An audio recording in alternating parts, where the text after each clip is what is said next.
Morning everyone. तो आज के नए सेशन में फिर मिलते हैं हम लोग। पिछले क्लास में हम लोग पढ़े थे वर्ब के बारे में। आज वहीं से शुरुआत करूंगा। आपको मैं समझा चुका था सब्जेक्ट, उसके बाद वर्ब। आज हम लोग समझेंगे ऑब्जेक्ट को, लेकिन उससे पहले आपको कुछ क्लास वर्क मैं दे रहा हूँ। आप उनमें बताएंगे कि सब्जेक्ट कौन है, वर्ब कौन है। उससे नहीं नहीं, पहले ऑब्जेक्ट पढ़ लेते हैं। उसके बाद हम लोग फाइंड आउट करेंगे कि सब्जेक्ट कौन है सेंटेंस में, वर्ब कौन है और ऑब्जेक्ट कौन है। ऑब्जेक्ट आप याद रखोगे, यानी आप हिंदी में कभी ना कभी पढ़े होंगे सब्जेक्ट वर्ब और ऑब्जेक्ट, कर्ता क्रिया और कर्म। इन दो चीज के बारे में हम लोग बात कर चुके हैं, यानी सब्जेक्ट के बारे में हम लोग पढ़ चुके हैं और वर्ब के बारे में पढ़ चुके हैं। आज हमें सिर्फ समझना है ऑब्जेक्ट। उसके बाद कुछ सेंटेंसेस आपके नाम दिया जाएगा आपको। आप उन सेंटेंसेस को क्या करोगे, पूरा करोगे। उसके बाद फिर आगे चलोगे। तो ऑब्जेक्ट यानी कर्ता ने जो काम किया, कर्ता ने जो काम किया, काम का प्रभाव जिस पर पड़ता है उसी को हम लोग कहते हैं ऑब्जेक्ट। यानी इस पर पड़ेगा result.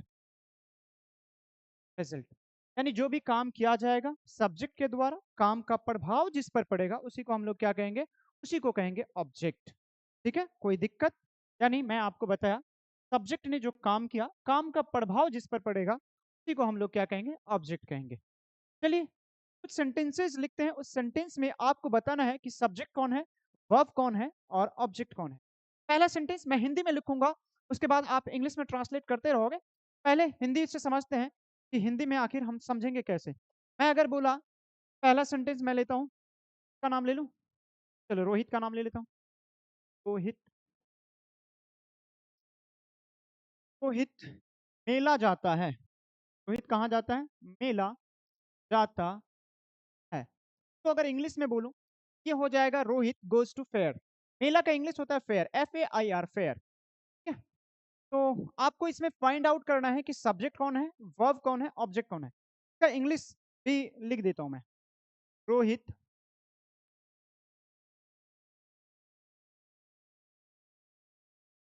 Goes fair. FAIR, fair means होता है, ठीक है, फायर मतलब आग होता है, लेकिन यहाँ फेयर मीन्स क्या बोलोगे आप, मेला। यहाँ पे आपको फाइंड आउट करना है सब्जेक्ट, वर्ब और ऑब्जेक्ट। ठीक है, यहाँ थोड़ा और आ गया।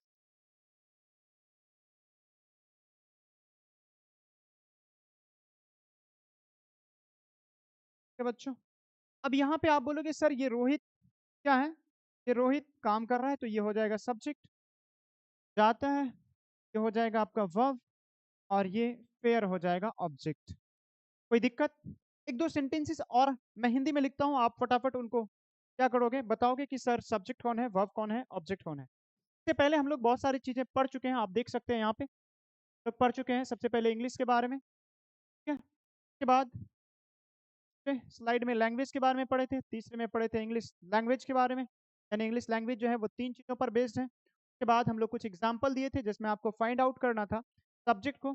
फिर आगे पढ़े थे हम लोग वर्ब के बारे में, फिर आगे पढ़े थे इन चीज़ों के बारे में, फिर आगे अगर बढ़ते जाएं हम लोग यहाँ पढ़े थे, ठीक है। उसके बाद पढ़े थे ये चीज़, एग्जाम्पल ही था, ये भी एग्जाम्पल था, ये भी आज शुरू हुआ है यहाँ से। तो आज की क्लासेस जो है वो यहाँ से है। आगे चलते हैं हम लोग, एक एग्जाम्पल और ले लेता हूँ। पहला था ये, दूसरा ले लेता हूँ कि गोपाल। गोपाल किस आदमी का नाम है? गोपाल रोटी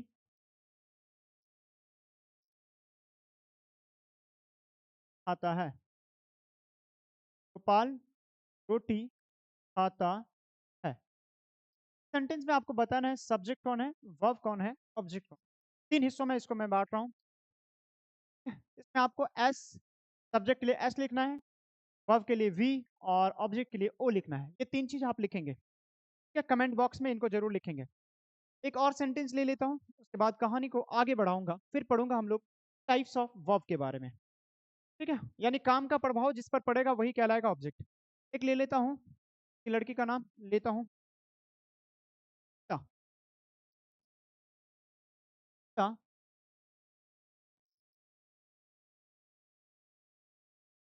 खाना बनाती है। खाना, चलो रोटी लिखता हूँ, चावल लिख दो। गीता, गीता पटना जाती है, छोड़ो, गीता पटना जाती है। कि आपको थोड़ा आसान लगे, क्या पटना जाती है। सेंटेंस में भी आपको वही करना है, सब्जेक्ट, वर्ब और ऑब्जेक्ट लिखना है। इन सेंटेंस में आपको करना वही है कि सब्जेक्ट, सब्जेक्ट के लिए एस लिखोगे, वर्ब के लिए वी लिखोगे और ऑब्जेक्ट के लिए ओ लिखोगे। ठीक है, तो यहाँ तक था, ये आपके लिए, यानी ये कमेंट बॉक्स में आप इसके बारे में जरूर लिखेंगे।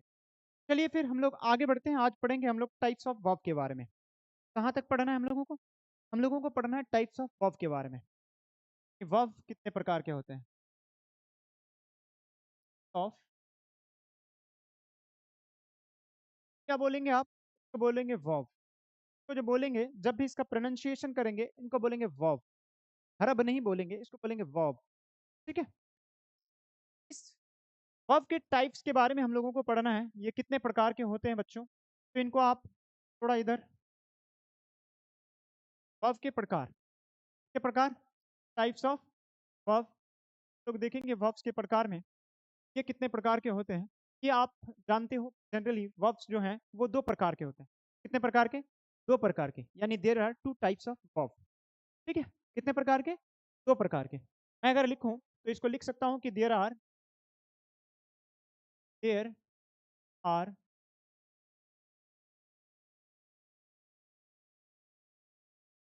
टाइप्स,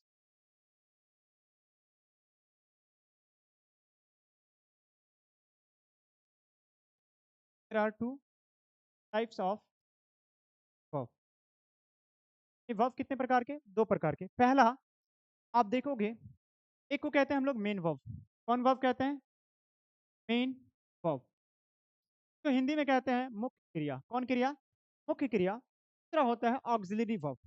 कौन वर्ब? AUXILIARY, auxiliary verb. तो आप हिंदी में कहोगे सहायक क्रिया। सहायक क्रिया। ठीक है? कोई दिक्कत? क्या हिंदी में बोला? मुख्य क्रिया, क्रिया। कोई दिक्कत नहीं होनी चाहिए। ठीक है? अब इस मेन वर्ब और ऑक्सिलरी वर्ब के आप बोलोगे सर इनके और भी कोई नाम होते हैं? तो बिल्कुल इनके और भी नाम होते हैं। मेन वर्ब के और भी चार नाम हैं, यानी टोटल 5 नाम मैं आपको बताने वाला हूं मेन वर्ब के बारे में। बोलोगे सर ऑक्सिलरी वर्ब का भी कोई और नाम है? तो बिल्कुल ऑक्सिलरी वर्ब का भी और भी 2 नाम है। तो चलिए मेन वर्ब के हम लोग बाकी नामों को देखते हैं। मेन वर्ब के और कौन कौन नाम है? एक नाम है इसका, मेन वर्ब को हम लोग बोलते हैं फुल वर्ब। Full verb. बोलोगे सर और कौन नाम है? तो इसको सर, इसको बोलते हैं lexical verb. LEXICAL, lexical, VERB verb. बोलोगे सर और भी कोई नाम है क्या? बिल्कुल है। लेक्सिकल वर्ब के बाद एक होता है, इसी को बोलते हैं principal verb. PRINCIPAL, principal. I है, PRINCIPL, प्रिंसिपल वर्ब। आप बोलेंगे कि सर, और आप बोले 5 नाम इनके, इनके और 4 नाम आप बताने वाले थे, तो आप अब तक 3 ही लिखे हैं। एक और है सर, इसका क्या नाम है? इसका ऑर्डिनरी वर्ब है। ORDI, sorry, ORDINRY, ordinary verb. तो ये आपके मेन वर्ब के ये नाम हो गए और भी। ठीक है, तो मेन वर्ब को और 4 अलग अलग नाम से जाना जाता है, जिनमें से आप देख सकते हो, इसको बोले फुल वर्ब, लेक्सिकल वर्ब, के बाद प्रिंसिपल वर्ब या ऑर्डिनरी वर्ब। ठीक है, अब आगे आते हैं हम लोग लेक्सिकल वर्ब के बारे में पढ़ते हैं, सॉरी, ऑक्सिलरी वर्ब के बारे में पढ़ते हैं। कि ऑक्सिलरी वर्ब, जैसे आपको बोले कि ऑक्सिलरी वर्ब के और भी 2 नाम हैं, उन नामों को भी तो जानना जरूरी है। क्या जानना जरूरी है कि नहीं? चलिए उनको भी जान लेते हैं। लेक्सिकल वर्ब को, सॉरी, ऑक्सिलरी वर्ब को और किस नाम से जाना जाता है? ऑक्सिलरी वर्ब को एक और नाम है इसका, helping verb. HEL HELPING, helping verb. यानी ऑक्सिलरी वर्ब को हेल्पिंग वर्ब के नाम से जाना जाता है। और एक नाम है इसका supporting verb. SUPPORTING, supporting, VERB। तो अब इनके आप नाम देख लिए कि सर, जैसे बहुत सारे आदमी का 2 2 नाम होता है, उसी तरह से मेन वर्ब के और भी 4 नाम है, टोटल 5 नाम। और ऑक्सिलरी वर्ब के 2 और नाम है, तो टोटल अगर मिला दिया जाए इन दोनों के को, इसके इस ऑक्सिलरी वर्ब के साथ अगर हम ऐड कर दें, तो टोटल इनके 3 नाम। तो यहाँ तक आपको समझने में कोई दिक्कत? कहीं कहीं हम लोग जब पढ़ेंगे टेंस वगैरह में, तो हम लोग कभी यूज करेंगे, बोलेंगे हेल्पिंग वर्ब का यूज होगा, कभी बोलेंगे सपोर्टिंग वर्ब का यूज होगा। तो आपको वहां घबराना नहीं है। यहां जब आप चीजों को समझ जाओगे कि ऑक्सिलरी वर्ब को ही हेल्पिंग वर्ब कहते हैं और हेल्पिंग वर्ब ही क्या है, सपोर्टिंग वर्ब है। ठीक है, यानी अब जैसे बहुत पहले एक सीरियल आता था, बहुत पहले, ठीक है, शक्तिमान कह करके। तो शक्तिमान में भी ऐसे ही था, दो दो नाम था, एक आदमी, मतलब उनका दो नाम।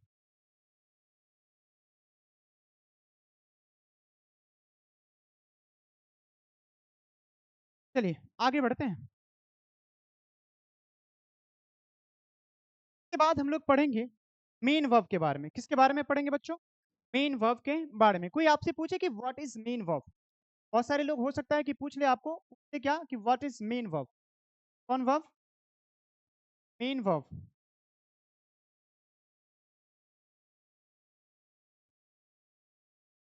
वर्ब।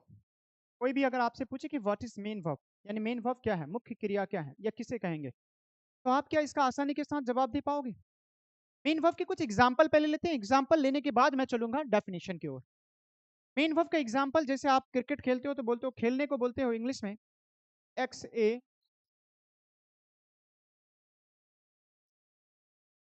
एग्जाम्पल। का भी प्रोनाउंसिएशन आप पहले थोड़ा ठीक कर ले मेरे साथ।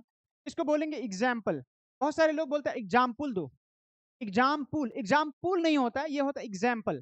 क्या होता है? एग्जाम्पल। तो आप इनको भी ध्यान रखेंगे। एग्जाम्पल अगर हम लोग ले, तो सबसे पहला आप बोल सकते हो सर प्ले। प्ले मतलब होता है खेलना, प्ले मतलब क्या होता है? खेलना। ये एक मेन वर्ब है। उसी तरह से आप बोलोगे सर गो, ये भी एक मेन वर्ब है। बोलोगे सर राइट, WRITE, राइट, ये भी एक क्या है? मेन वर्ब है। सर बोलोगे टीच, TEACH, ये भी एक मेन वर्ब है। आप बोलोगे सर कम, ये भी एक मेन वर्ब है। और आप बोलोगे सर कम के अलावा आप बोलोगे जंप, JUMP, ये भी क्या है? एक मेन वर्ब है। इनके अलावा आप बोलोगे सर, ठीक है, बोलोगे सर रीड, READ, रीड, ये भी एक क्या है? मेन वर्ब है। आप बोलोगे सर STUDY, स्टडी, ये भी एक मेन वर्ब है। आप बोलोगे सर स्टैंड, STAND, स्टैंड। आप बोलोगे सर रन, RUN, रन। आप बोलोगे CUT, कट। आप बोलोगे WEEP, विप, विप मतलब होता है रोना, ये भी क्या है? एक मेन वर्ब है।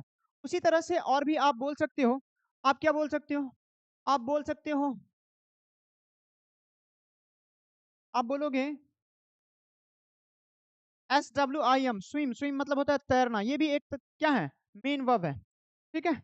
आप बोलोगे सर FRY, फ्राई, ये भी एक मेन वर्ब है। DRY, ड्राई, ये भी एक मेन वर्ब है। इसी तरह से मेन वर्बों की संख्या जो है वो अनलिमिटेड है। बहुत सारे मेन वर्ब हैं, यानी जिसका खुद का अपना अर्थ होगा वही कहलाएगा मेन वर्ब। अब आते हैं हम लोग डेफिनेशन की ओर, समझने की तरफ। ये तो आप कभी ना कभी पढ़े ही होंगे, इनसे मुलाकात हुई हुई होगी, लेकिन आपको ये पता नहीं होगा कि ये मेन वर्ब है कि ऑक्सिलरी वर्ब है। तो ये मेन वर्ब है। चलिए समझते हैं हम लोग मेन वर्ब को। मेन वर्ब यानी ऐसा वर्ब जिसका खुद का अपना अर्थ हो और जिसे किसी दूसरे की मदद की आवश्यकता ना हो, वही क्या कहलाता है? वही कहलाता है मेन वर्ब। यानी इंग्लिश में अगर हम लोग बोलें, a verb which has a meaning of its own and doesn't need help of any verb is known as main verb। Hindi में इसको अगर बोले तो हम बोले कि ऐसा क्रिया या ऐसा वर्ब जिसका खुद का अपना अर्थ हो और जिसे किसी दूसरे की मदद की आवश्यकता ना हो, उसी को हम लोग क्या कहेंगे? मेन वर्ब कहेंगे।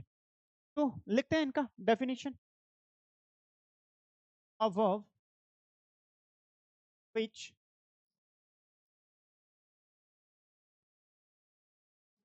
a verb which has a verb which has a meaning of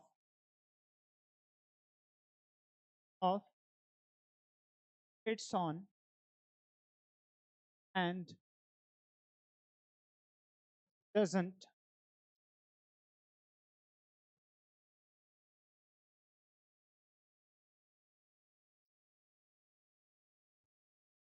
help of a verb which has a meaning of its own and doesn't need help of any verb, any verb is known as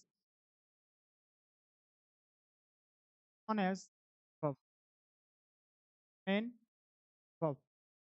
तो आप जैसे यहाँ पे example देख सकते हो कि main verb का एग्जांपल मैं इंग्लिश में लिखा कि a verb which has a meaning of its own and doesn't need help of any verb is known as meaning।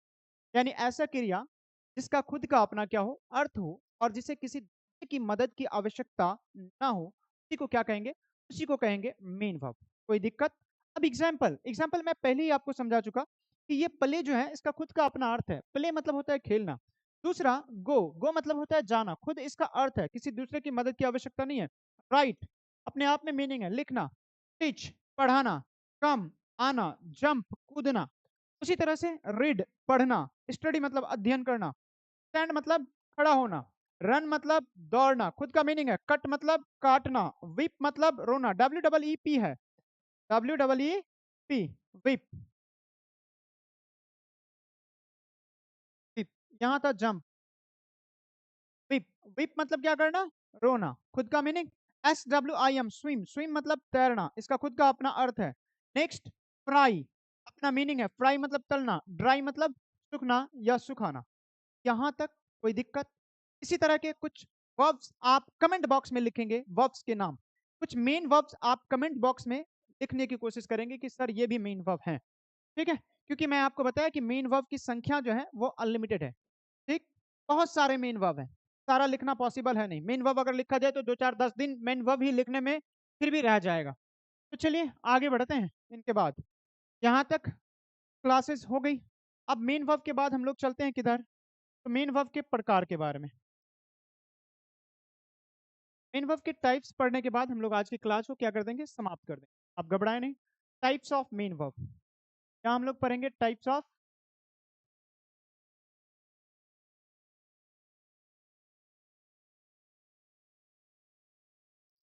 Main verb, यानी मेन वर्ब के प्रकार।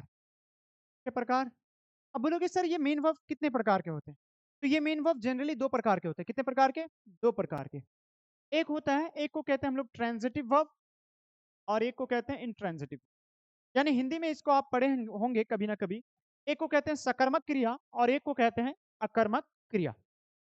ठीक है, तो मेन वर्ब कितने तरह के, तो आप कह सकते हो there are 2 types of main verb, there are 2 types of main verb. Main verb कितने प्रकार के, तो मैं यहां लिख देता हूं 2 प्रकार के। कितने प्रकार के, 2 प्रकार के।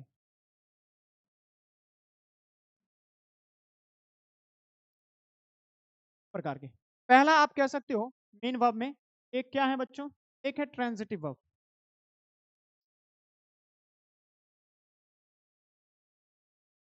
Transitive verb, TRANSITIVE,